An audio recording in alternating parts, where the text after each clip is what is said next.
নমস্কার বন্ধুরা, আমি সুপর্ণা। তোমরা সবাই কেমন আছো? আশা করি খুব খুব ভালো আছো। আমার চ্যানেলে আর নতুন আরেকটা ব্লগে অনেক অনেক ওয়েলকাম। 2-3 দিন ধরে কলকাতার ওয়েদার একদম চেঞ্জ হয়ে গেছে। যা গরম পড়েছিল, একদম বৃষ্টি এসে সেই গরমটাকে একদম ঠান্ডা করে দিয়েছে। মনে হচ্ছে যেন বর্ষাকাল চলে এসেছে। আজকেরও যথারীতি ওয়েদার সকাল থেকে মেঘলা। গতকাল তো খুব বৃষ্টি হয়েছে, শিলাবৃষ্টি হয়েছে সাথে। শরীরটা আমার খুব একটা ভালো নেই, তাও সকাল সকাল রেডি হয়ে গেছি।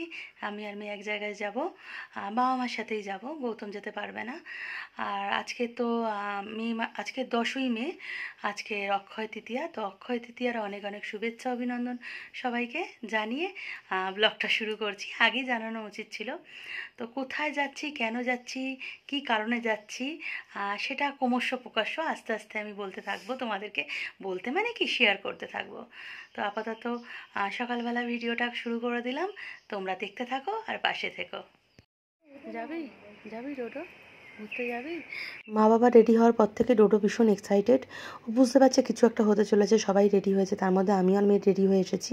এদিকে আমাদের গাড়ি চলে এসেছে। আজকে আমরা ওলা করে যাচ্ছি, নিজস্ব গাড়ি নিয়ে যাওয়া হচ্ছে না, কারণ বাবা তো আর গাড়ি চালাতে পারে না। আর যেখানে যাচ্ছি সেখানে আমরা 2 দিন থাকবো। তো ওইখানে যাওয়া মানে ড্রাইভার দাদাও 2 দিনের জন্য আটকে যাবে। তো সুতরাং আমরা ওলা করে আমাদের যেতে হচ্ছে, আর আমরা বেরিয়ে পড়েছি। গতকাল থেকে শরীরটা ভীষণ খারাপ, অসহ্য একটা পেট যন্ত্রণা, তার মধ্যে তো আমার আনকন্ডিশনাল ব্লিডিং রয়েছে। তো যাচ্ছি শুধু মেয়ের অনুরোধে, মেয়ে কিছুতেই শুনতে চাইছে না। আর যেখানে যাচ্ছি বা যার জন্যে যাচ্ছি সে আমার ভীষণ প্রিয়জন, সুতরাং কোনোভাবেই তাকে কষ্ট দিতে পারবো না। তাই রেডি হয়ে সকাল সকাল বেরিয়ে পড়লাম। আকাশ মেঘলা হয়ে আছে। কল্যাণী হাইওয়ের উপর দিয়ে এখন আমরা যাচ্ছি। উৎসা ভীষণ বমি করেছে গাড়িতে, আর গাড়িতে উঠলে তো বমি করেই, ওর মোশন সিকনেস আছে। মা অলরেডি ঘুমিয়ে পড়েছে, যেহেতু সকালবেলা উঠেছে। ছুটে চলেছে দুর্বার গতিতে কল্যাণী হাইওয়ের উপর দিয়ে।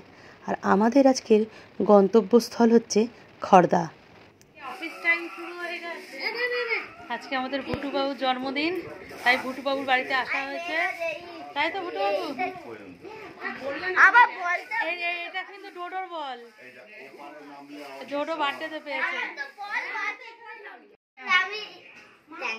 ফ্রিজে রেখে দাও, ফ্রিজে রেখে দাও। ব্রেকফাস্ট না করেই সকাল সকাল বেরিয়ে পড়েছিলাম, যেহেতু ভীষণ জোর খিদে পেয়ে গেছিলো। বোনের বাড়ি আসতে না আসতেই বোন গরম গরম লুচি আর সাদা আলুর তরকারি দিয়ে দিয়েছিল। এমনিতেই শরীরটা ভালো ছিল না, তার মধ্যে এতটা জার্নি আরও যেন শরীরটা খারাপ করে দিয়েছিল। আর মেয়ে তো এত বমি করেছিল, তাতেই মেয়ে অসুস্থ হয়ে পড়েছিল। তো ব্রেকফাস্ট করে আমি আর মেয়ে দুজনে ঘুমিয়ে পড়েছিলাম। কোনো কাজবাজ করিনি, পুরো ফাঁকি মেরেছি। মা আর ওইদিকে বোন রান্না বান্না সমস্ত কিছু করেছে, আর আমি ঘুমিয়েছি। ঘুম থেকে উঠতেই ভুটুবাবু আমাদের মা মেয়ের হাতে পেপসি ধরিয়ে দিয়েছে। তো পেপসিটা তো এনজয় করছিলাম, আর এদিকে ভুটুবাবু তোমাদের কত রকম ডান্স দেখাচ্ছে, গান শোনাচ্ছে। আর এই জামাটা নতুন জামা, ভুটুবাবু স্নান করে উঠে পরবে। স্নান তোর হয়ে গেছে, মানে এবার পরে এটা পরে ও মানে ভাত খাবে, পায়েস খাবে, ওর আশীর্বাদ হবে। তার জন্য জামাটা এখন আমি পরিয়ে দিচ্ছি ওকে।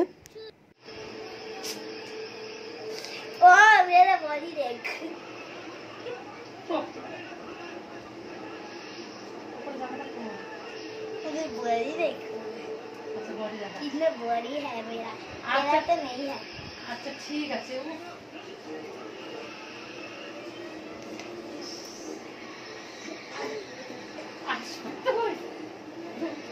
ভিডিওতে আদা কি করছে,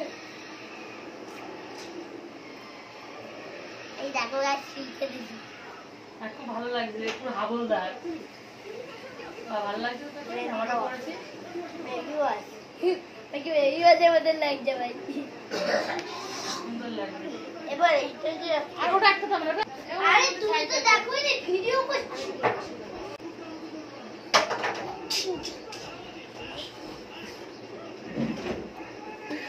বোনের বাড়িতে এসেই খেয়ে দিয়ে ঘুম লাগিয়েছিলাম, কোনো কাজ করিনি। সব কাজটাই বোন, আমার মা ও শাশুড়ি মা মিলেই করেছে, রান্না বান্না এভরিথিং।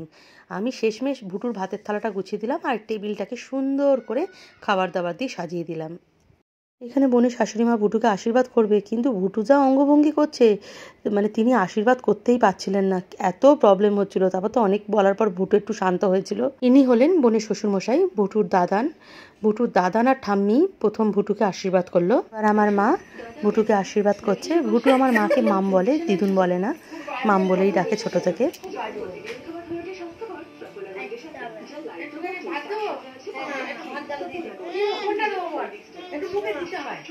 ঢেঁড়স ভাজা দাও, ঢেঁড়স ভাজা দাও।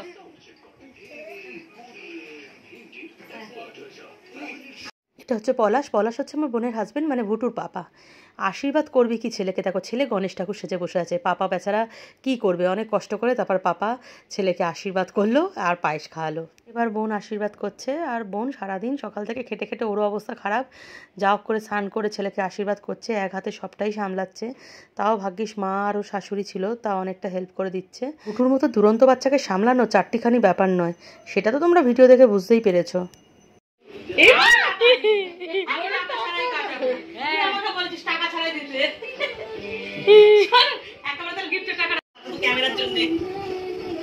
মাথা ঠান্ডা হোক, বুদ্ধি হোক, অনেক অনেক উন্নতি হোক জীবনে। উন্নতি লাগবে না? হ্যাঁ, বাস চালাবো। কি হবি? বাস চালাবে। হ্যাঁ,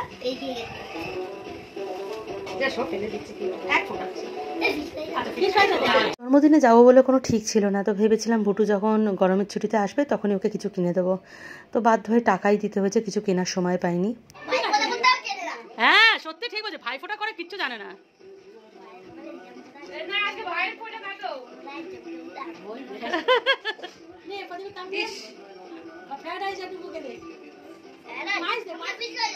ফিশ ফ্রাই খাও, ফিশ ফ্রাই খাও ভাইকে। মা ফিশ ফ্রাই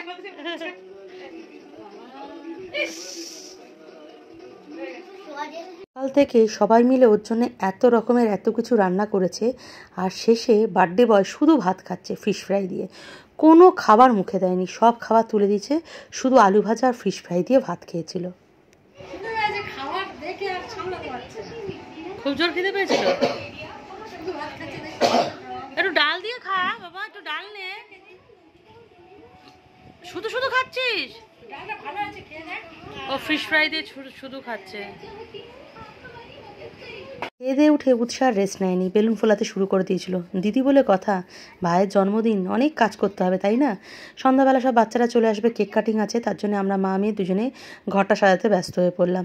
ঝটপট ঘরটা সাজিয়ে নিই, বেলুন দিয়ে সাজাতে হবে ঘরটা পুরো, চারিদিক বিছানা চাদর টাদর চেঞ্জ করার আছে। বোন তো ওইদিকে রান্নাঘরের দিকে রয়েছে, মা রান্না করছে, বোনের শাশুড়ি সবাই ওই দিকটা সামলাচ্ছে, আর আমি আর মেয়ে মিলে এই দিকের দায়িত্বটা নিয়ে নিয়েছি, ঘরটা পুরো পরিষ্কার করে সাজিয়ে নেওয়ার। যত না করছি তার থেকে খাওয়া দাওয়াটাই বেশি হয়ে যাচ্ছে। কাজ করতে না করতেই বোন গরম গরম চা বিস্কিট দিয়ে দিয়েছে, এখন চা বিস্কিট নিয়ে বসে পড়েছি। এখানে মেয়ে আর পলাশ মিলে এখানে হ্যাপি বার্থডেটা অর্গানাইজ করে একটা রিবনের মধ্যে আটকাবার চেষ্টা করছে। ভুটুর কেক কাটিংয়ের ব্যাকগ্রাউন্ডে এটা লাগানো হবে। সকাল থেকে আকাশ পুরো গুমোট করেছিল, যা গরম ছিল, তার মধ্যে ফ্যান চালানো যাচ্ছিল না, কারণ এইগুলো সব এলোমেলো হয়ে জড়িয়ে যাচ্ছিল, ফ্যান অফ করে টোটাল কাজটা করতে হয়েছিল। এদিকে রাতের রান্না শুরু হয়ে গেছে, মা এদিকে চিকেনটা চাপিয়ে দিয়ে বোনদের যেহেতু দুটো রান্নাঘর, আর একটা রান্নাঘরে গিয়ে পনির রান্না করছে, আর এদিকেও শাশুড়ি মা এখন চিকেনটা আপাতত কষাচ্ছে, আর এইখানে মা এই পনির রান্না করছে। কিছুক্ষণ পরে গেস্টরা চলে আসবে, তার জন্য তাড়াহুড়ো করছে মা এখানে রান্নাগুলো যাতে কমপ্লিট হয়ে যায়। আর প্রত্যেকটা রান্নাই হয়েছিল অসাধারণ, যেহেতু খেয়ে দিয়ে ভিডিওটা এডিট করছি তাই বলতে পারলাম। আর এদিকে আমরা যে রুমটা কেক কাটিং হবে, রুমটা একদম ভালো করে গুছিয়ে সাজিয়ে গুছিয়ে সুন্দর করে নিয়েছি। বিকালে বাবার ভুটু একটু হাঁটতে গেছিলো, আর খদ্দর স্টেশনের সামনে যে রহরা সুইটস আছে সেখান থেকে আমাদের জন্য বাবা নিয়ে এসেছিলো কালো জাম, আর ভুটু আর উৎসার জন্য নিয়ে এসেছিলো চিকেন ইন্টারনেট। এবার ঘড়ি ঘড়ি কোথায় দেখ কেমন লাগছে গাইস, কেমন লাগছে গাইস, গাইসের মুখ কেটে যাচ্ছে দাঁড়া।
সব বাচ্চারা চলে এসেছে, এখানে আবার প্লেটগুলো রেডি করছি।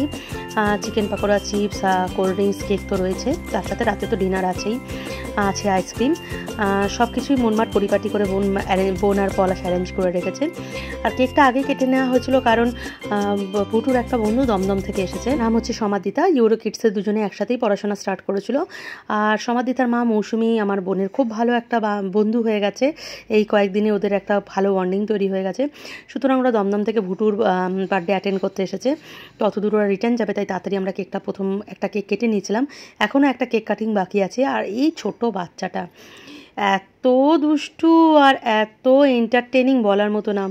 মা ছাড়া দেখো এই অচেনা অজানা মানুষদের সাথে কীভাবে মজা করে কাটিয়েছে। বুটুকে তো মেরে মেরে একসা করে দিয়েছিল। বার্থডে পার্টির সব থেকে লাস্ট গেস্ট হচ্ছে এই বাচ্চাটা প্রায় 10:30টার সময় এসেছিলো। বাচ্চাটার নাম হচ্ছে লায়া, ভীষণ মিষ্টি একটা বাচ্চা। আর বুটুর তো পাড়ার সবার সাথে বন্ধুত্ব, যে একদম মানে 60 বছরের বয়স্ক থেকে আর 2 বছরের বাচ্চা সবই ভুটুর বন্ধু। আবার রাত্রিবেলা আরেকটা কেক কাটিং হচ্ছে। এবার লায়া, ভুটু আর উৎসাহ তিনজনেই, আপাতত সব গেস্ট প্রায় চলে গেছে, 2-3 জন ছাড়া সবাই চলে গেছে। আর রাতে আমাদের ডিনারে ছিল পনির, চিকেন, স্যালাড, চাটনি, মিষ্টি, পায়েস, আইসক্রিম সবটাই ছিল, কিন্তু সবটা দেখাতে পারিনি। এইটুকু খেয়েই ব্লগটা এখানেই এন্ড করছি। সবাই ভালো থেকো, সুস্থ থেকো, চলো বাই, গুড নাইট।